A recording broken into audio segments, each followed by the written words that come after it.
Hello and howdy everyone. Yesterday I saw Zero Dark 30 for the second time, saw it in the theater. Thoroughly enjoyed it. I'm going to give it a solid 9. I definitely think it's one of the best pictures of last year. I just wanted to, I put it I think at number 5 in my top 15.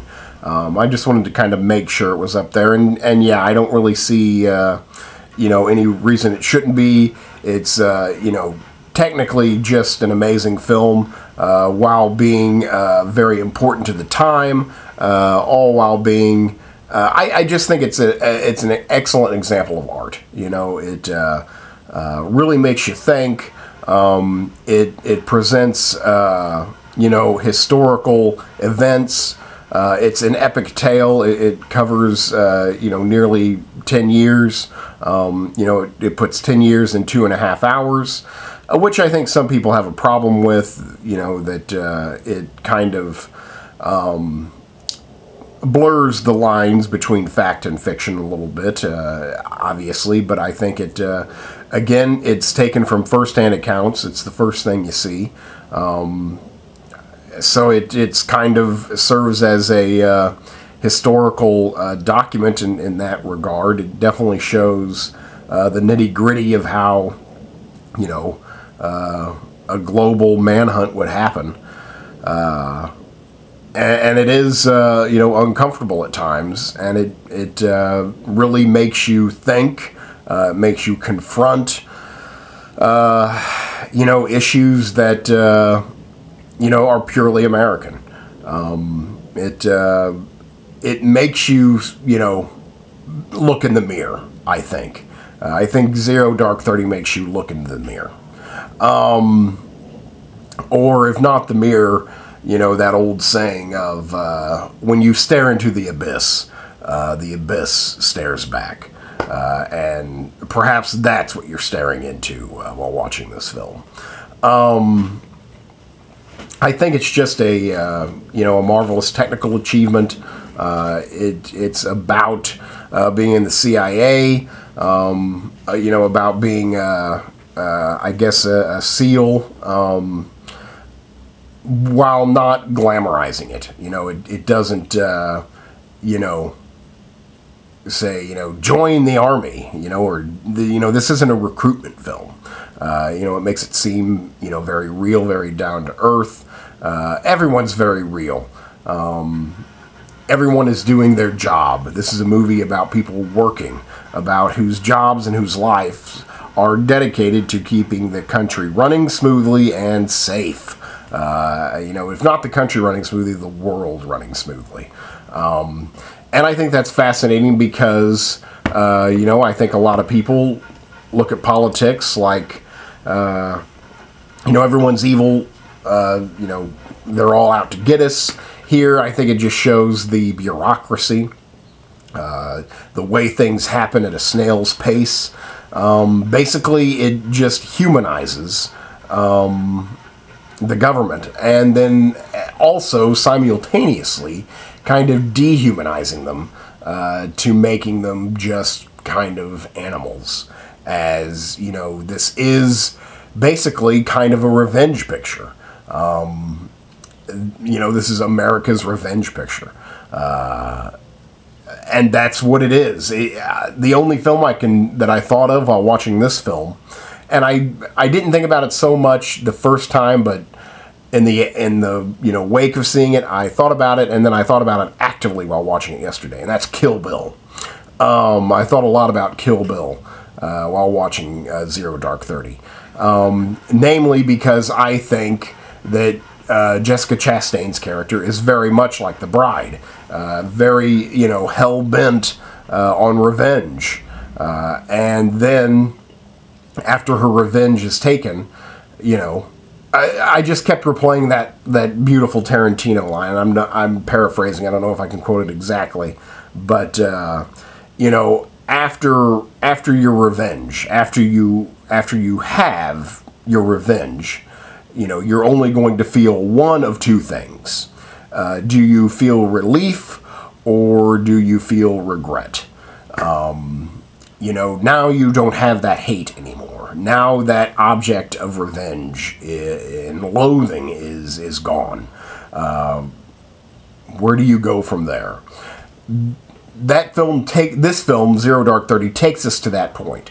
In fact, it's basically the last shot. We're staring at Jessica Chastain, and I see that question on her face. You know, it's like, what now? And I that really kind of hits me. It's like, you know, was it all worth it? You know, does she feel relief or regret? Which is it? Because it's been her whole professional life, straight out of high school. This character is portrayed by Jessica Chastain. She carries the film. She's in pretty much every scene. She's amazing in it. She seems vulnerable. She seems sweet in some instances. We see her develop over this course of a 10-year story into, you know, when she, you know, her first day on the job is, you know, watching horrific torturing. And she's obviously, you know, not comfortable with it, but by the end, she's kind of, you know, a killer. And we do get to see that evolution, and she really nails it. I thought she did a beautiful job in this film. Other actors, let's see. It's a large cast. Obviously, it's epic. I'm not going to be able to tell you a lot of names. Harold Perrineau is in it. Chris Pratt. There's a lot of character actors. James Gandolfini is in it. There's a lot of faces you will recognize. Maybe not go, you know his name, but you'll be like, oh, that guy. I keep on wanting to remember his name just because he's, you know, coming up, and I think he's fantastic. But he's in a lot of films currently. Including one of my favorite films of recent memory, The Guard. He's also in Tinker Tailor Soldier Spy. He was in John Carter. Anyway, he's in here. He plays like, again, everyone seems to have a boss. You know, so it's like I wanted to say her boss, but then it's like her boss's boss, but then her boss's boss has a boss. It just keeps on going up the food chain. Anyway, he's really good. All the acting is really good. Her boss is, I don't know his name. He's the dad from Friday Night Lights, the TV show. Again, I'm not sure of his name. He's good here. Again, all the acting, very solid, very solid. Even the faces you don't know are really good. It all seemed very real. Directed by Catherine Bigelow and written by Mark Bowl. They are the exact same team, and I think even like some of the producers returned, the cinematographer, the director of photography. I think everyone who made The Hurt Locker came back to make this film. I think Catherine Bigelow kept that team intact. Now, I don't know if it's as good as The Hurt Locker. You know, I thought The Hurt Locker was, you know, pretty awesome. You know, this is like a building of tension. You know, perhaps the first hour is a little slow. You are watching a lot of torture scenes. You know, things are getting put together. But by the last half hour, it's just maddening. You know, you're just wound tight. Where it seems like The Hurt Locker, I was wound tight immediately. You know, it just is a roller coaster, and just this exercise in tension is how much can I, you know, twist this audience's anticipation. Here it's just like a build-up, a slow and steady progression that never lets up. But again, you have to build. You're not going to be on the edge of your seat the entire time. Pretty much kind of like I was for The Hurt Locker. I can remember like picking at the armrest during The Hurt Locker just because I was so damned nervous. Here, I'm definitely not on the edge of my seat for like the first hour and a half, but I think I could not relax for like the last half hour. You know, just maddening. It looks good. You know, this is filmed pretty much all over the world. Not all over the world, but basically in the Middle East and in America.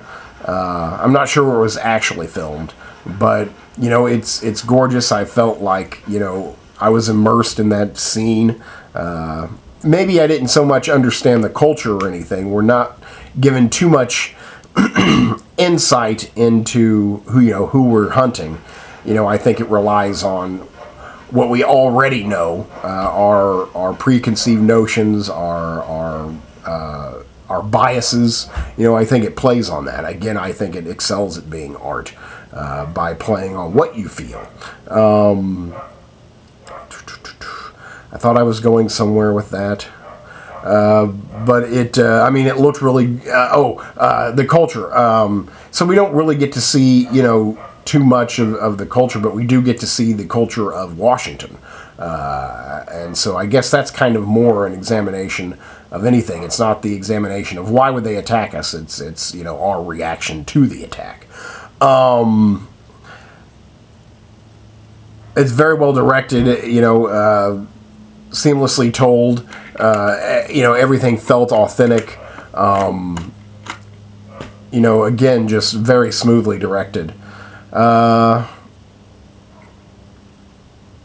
don't really know what else to say. You know, everything seemed real. You know, it all seemed like, wow, you know, important. But it, you know, again, it does blend, you know, 10 years into 2.5 hours. So there's going to be some liberties taken. I don't really know what else to say other than that I love the film. You know, I think it's a solid 9. If I haven't said that yet, God, that's my job. You know, it's definitely a solid 9. I think it's one of the better pictures of the year, just because it makes you think, it makes you argue, and everyone who watches it is going to have a different opinion. So I think that's fantastic, and probably a strong opinion. So I don't really know what else to say other than that. I definitely think you should watch it. For some reason, my dad will not watch this movie. I don't know what that's quite about. I don't think he wants to do with the torturing stuff. But you know, I think if you're like holding out for political reasons not to see this film, I think it's ridiculous. I think no matter what your political views, you're going to be both supported and, you know, denounced. I'd say a little bit. You know, no one's going to be completely happy watching this film. It just is. You know, it just is. So I definitely would highly recommend watching it. If you like war movies, if you like military movies, if you like mysteries, if you like, you know, thrillers, basically. It's a military thriller. So if you're a fan of thrillers and like having your nerves frayed and manipulated, then I would highly recommend this film. So I don't know what else to say, so there you go. That's Zero Dark 30 for the second time in the theater, and I give it a solid 9. Definitely one of the best films of the year. Thanks very much.